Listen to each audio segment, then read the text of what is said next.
السلام عليكم ورحمة الله وبركاته. أهلا وسهلا بيكم في فيديو جديد على قناة ضربة مفك. القناة بتقدم لك كل جديد في عالم الموبايلات والتقنية بطريقة بسيطة ومفهومة لكل الناس.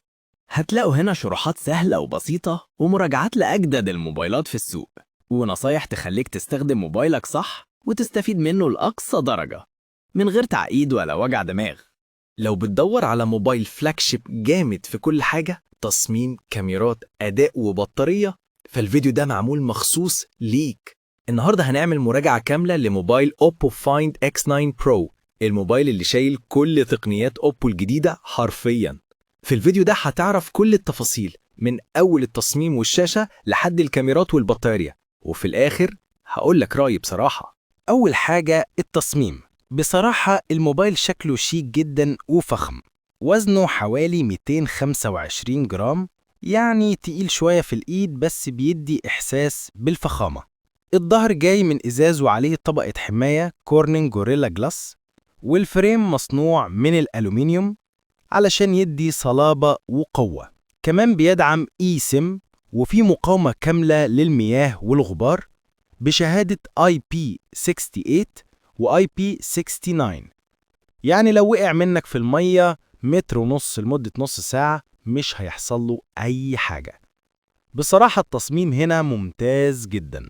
نروح بقى للشاشة. هنا أوبو ما بتهزرش، شاشة LTPO AMOLED بحجم 6.78 بوصة بدقة 2772 في 1270 بكسل وكثافة حوالي 450 بكسل لكل بوصة.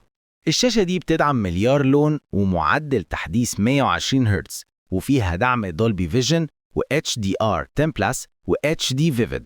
درجة السطوع بتوصل ل 3700 شمعة، يعني تحت الشمس هتشوف كل حاجة بوضوح خرافي، وعليها طبقة حماية قوية. فباختصار الشاشة دي من أحسن الشاشات اللي ممكن تجربها السنة دي. نخش على الأداء. الموبايل جاي بأحدث نظام أندرويد 16 مع واجهة كالر او اس 16، والشركة وعدت بتحديثات لمدة 5 سنين قدام، ودي نقطة مهمة جدا.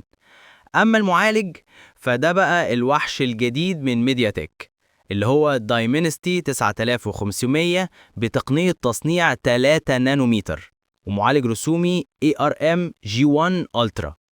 المعالج ده هيديك أداء خرافي في كل حاجة، سواء استخدام يومي أو ألعاب تقيلة، وكمان موفر للطاقة جدا. الموبايل نازل بأربع نسخ مختلفة: 256 جيجا تخزين و12 جيجا رام، 512 جيجا تخزين و12 جيجا رام، 512 جيجا تخزين و16 جيجا رام، 1 تيرا بايت تخزين و16 جيجا رام، ونوع الذاكرة UFS 4.1، وده أسرع نوع موجود دلوقتي.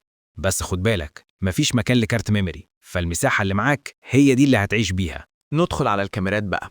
الكاميرا الأمامية جاية بدقة 50 ميجا بكسل بفتحة عدسة f2.0 وزاويتها واسعة جدا، فهتطلع سيلفي عريض وواضح. كمان بتصور فيديوهات 4K وفيها مثبت بصري، يعني الصورة دايما هتبقى ثابتة ونقية. أما الكاميرات الخلفية فعندك 3 كاميرات. الأساسية 50 ميجا بكسل بفتحة f1.5 ومعاها مثبت بصري.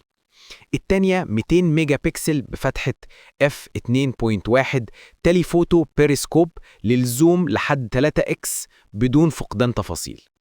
التالتة 50 ميجا بكسل بفتحة f2.0 للتصوير الواسع الألترا وايد. الكاميرات الخلفية بتدعم HDR وبانوراما وبتصور فيديوهات لحد 4K، وجودة الصور هنا فعلا احترافية بمعنى الكلمة. البطارية هنا قصة لوحدها، سعة 7500 ملي أمبير، وده رقم كبير جدا، فمش هتشحن غير مرة في اليوم. كمان فيها شحن سريع 80 واط وشحن لاسلكي 50 واط، يعني لو نسيت تشحن الموبايل الصبح وصحيت مستعجل، ربع ساعة شحن وهتكون تمام. وبكده نكون وصلنا لنهاية المراجعة. موبايل أوبو فايند اكس 9 برو بصراحة من أقوى الموبايلات اللي نزلت الفترة دي، وبيقدم لك تجربة متكاملة من كل ناحية: تصميم، أداء، كاميرات، بطارية. لو بتدور على فلاج شيب فعلا يستاهل، فالموبايل ده خيار ممتاز جدا. كده نكون وصلنا لنهاية الفيديو. لو عجبك المحتوى ما تنساش تعمل لايك وتشترك في القناة وتكتب رأيك في الكومنتات. استنونا في فيديو جديد من قناتكم ضربة مفك.